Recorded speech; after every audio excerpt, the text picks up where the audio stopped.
और करो। ठीक है? ओम शांति।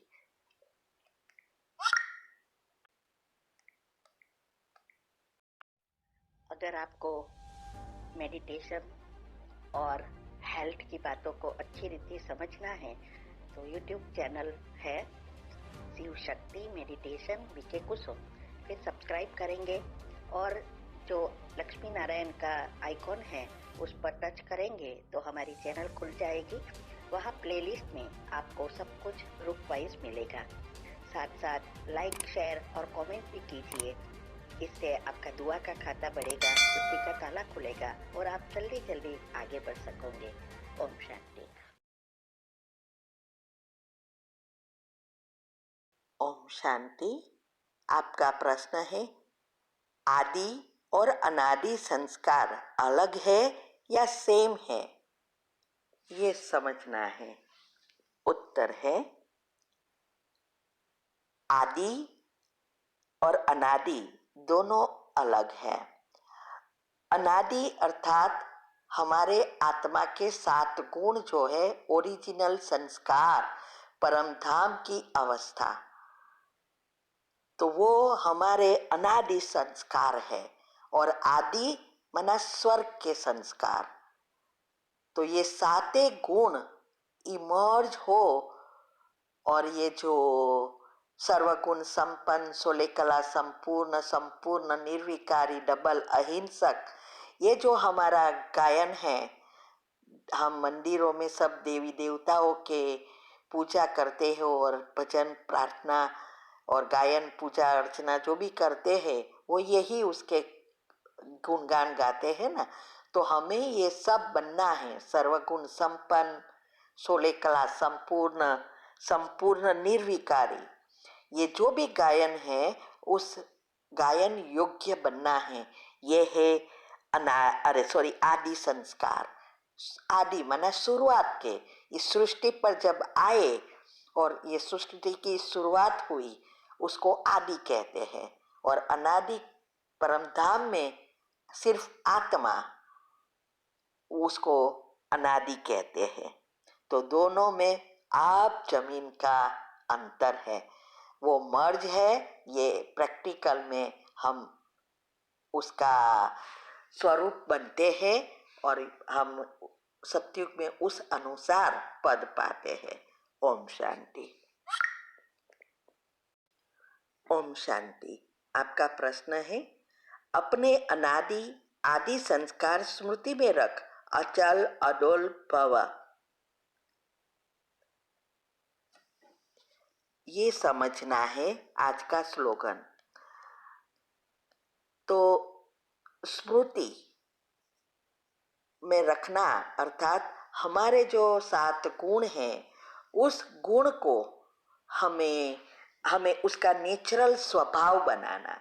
जैसे अभी हमारे सारे गुण अवगुण में परिवर्तन हो गए हैं और हम अच्छा चाहते हुए भी नहीं कर सकते। दुनिया में आजकल सबको अच्छा चाहिए, सब कुछ अच्छा अच्छा चाहिए, अच्छा बनना है, फिर भी नहीं बन सकते क्योंकि उसका सॉफ्टवेयर ही ऐसा बन गया है।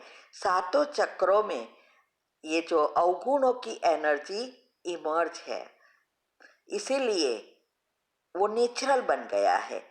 ऐसे ही हमें ये हमारे जो ओरिजिनल गुण हैं 7, उसको हमें नेचुरल बनाना है और यही हम सिखा रहे हैं। योग की पहली अवस्था, 4 अवस्था है, उसमें पहली अवस्था बहुत जरूरी है, वो फाउंडेशन है। तो इससे ही हमारे 7 चक्रों के लेयर्स पॉजिटिव बनते हैं, तब हमारा ये नेचुरल स्मृति बन जाएगी। क्योंकि स्मृति कैसे बनेगी, हमारे जो मन है, मन के टॉपिक सुनो ना तो आपको समझ में आएगा कि टीम द्वारा काम करता है। TEAM, टी माना थॉट्स विचार, ई माना इमोशंस भावनाएं, ए माना एटीट्यूड वृत्ति, एम माना मेमोरी स्मृति। तो जैसे विचार ऐसी ही भावना और जैसी भावना होगी ऐसी वृत्तियां बनेगी और फिर वो स्मृति तैयार होगी, हमारे सबकॉन्शियस माइंड में उसका सॉफ्टवेयर बनेगा। अभी हम जब गुणों का चिंतन करेंगे तो भावनाएं भी ऐसी बनेगी, वृत्ति ऐसी बनेगी, तो स्मृति भी गुणों की हो जाएगी और इससे नेचुरली व्यर्थ खत्म और समर्थ संकल्प चलते चलेंगे। यही हाईएस्ट स्टेज है। तो इसके लिए बाबा बार बार कहते हैं कि ये ड्रिल करो, पांचों स्वरूप में स्थित हो। इसको ही स्वदर्शन चक्र कहते हैं, जिससे हमारे अकासुर बकासुर रूप के रावण जो अंदर बैठा है, असुर बैठे हैं, यही अवगुण है, विकार है, विकर्म है, सब खत्म होंगे। तो ये ड्रिल ही मुख्य है।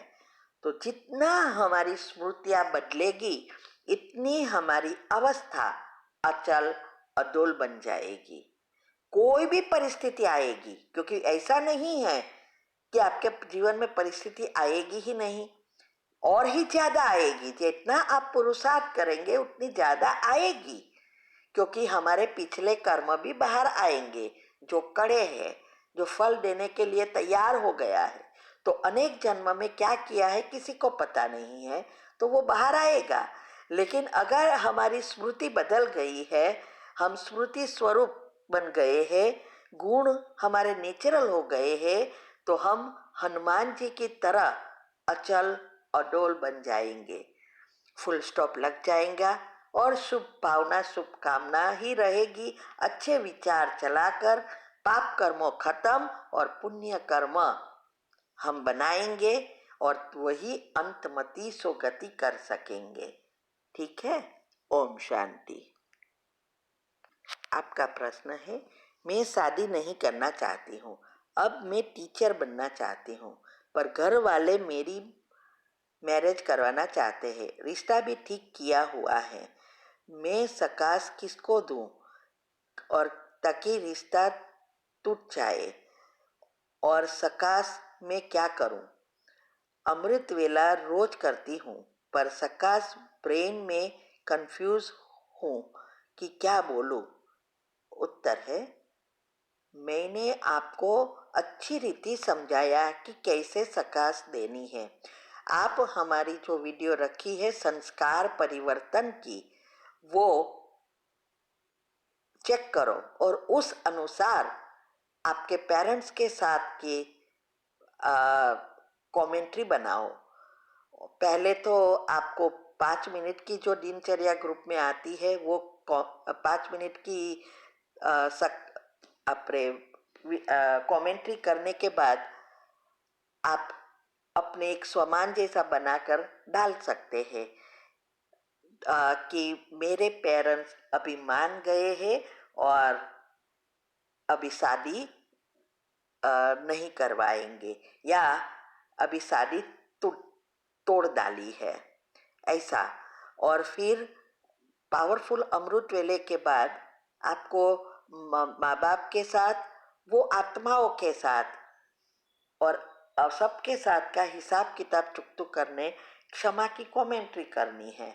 और बाद में आप जो आपको चाहिए वो लिस्ट बनाओ और वो दोहराओ कि अब आपके पेरेंट्स को समझ में आ गया कि अभी उसको शादी नहीं करनी है, तो भले वो टीचर बने, बाद में देखेंगे, ऐसा वो समझ गए हैं और अभी शादी रुकवा दी है। ऐसा आपको जो चाहिए वो कर। एक भी नेगेटिव विचार नहीं चलना चाहिए, नहीं तो ये इतना ही फिर से नेगेटिव लेयर्स बनेंगे। और हमने सबकॉन्शियस माइंड के 10 नियम और योग के प्रयोग की विधि बताई है, वो अच्छी रीति समझो और करो। ठीक है। Om Shanti. When you were tapping here, hypothalamus gland की अभी बात हुई थी हमारी, जो क्वीन ऑफ योर बॉडी है, जो क्वीन ऑफ योर बॉडी है। जब आप यहाँ पे उसको हल्के हल्के हाथ से टैपिंग कर रहे थे, it was releasing multi million of fresh hormones. So आप जब यहाँ पे टैपिंग करते हो, डेली सुबह उठ के सिर्फ 1 मिनट हल्की हल्की टैपिंग करनी है। जब आप हाइपोथैलेमस ग्लैंड को अपने कंट्रोल में ले लेते हो तो पूरा दिन आप अपने अनुसार चल सकते हो, वरना वो आपको चलाएगा। तो आपको ध्यान रखना है कि when you do tapping exactly कान के बराबर ऊपर, कान से सीधा जाएंगे, सेंटर फिंगर जहां मिल रही है, slowly come down, see the centre point. Can you see the centre point? जहां पे ब्राह्मण की चोटी शुरू होती है वहां पे आपको करना है ये टैपिंग एक्सरसाइज। जब आप ये टैपिंग करते हो आपकी मेमोरी पावर शार्प हो जाती है। Any kind of mental related problems, brain related problems, focus of mind, distraction of mind, ये सब प्रॉब्लम्स आपकी सॉल्व हो जाती है जब आप हल्के हल्के यहाँ टैपिंग करते हो। आपने जब यहाँ पे टैपिंग किया आपका साइनस, माइग्रेन, हेडेक आपका खत्म होता है, बहुत ही आराम आ जाता है जब आप यहाँ पे टैपिंग करते हो। उसके बाद आपने अपने चीक्स पे किया, this will glow the face, this will glow the face. उसके बाद आपने किया tapping on the neck area. Neck में कहीं पे भी थायराइड की कोई भी प्रॉब्लम है आपको, let it be hypo, let it be hyper, आप जब यहाँ पे करते हो टैपिंग आपका थायराइड ग्लैंड एकदम ही नॉर्मल होना शुरू हो जाता है। उसके बाद आपने शोल्डर पे एंड अपने थाइस पे टैपिंग किया, 1 2 1 2। सर्वाइकल से रिलेटेड जितने भी प्रॉब्लम्स थी आपकी, आप जब यहाँ टैपिंग करते हो आपकी सर्वाइकल प्रॉब्लम खत्म हो जाती है। And when you are tapping here, जब आप थाइस पे मारते हो तो आपके थाइस में जो सर्कुलेशन की कमी थी, when there was some kind of small small clots होते हैं, ब्लड क्लॉट्स होते हैं जो हमको नहीं मालूम होते हैं। वेरिकोस वेन्स में जो भी पेशेंट को है, दे नो वेरी वेल कि यहाँ पे सांप की तरह चलते हैं सारे वेन्स, दिखते हैं उनको। तो when you are tapping here तो सर्कुलेशन स्टार्ट हो जाता है और बॉडी का pain, joint pain, knee pain, जब आप यहाँ पे टैपिंग करते हैं आपका knee pain, joint pain, sciatic pain खत्म हो जाता है। तो you have to do in a proper way tapping. 1 2 1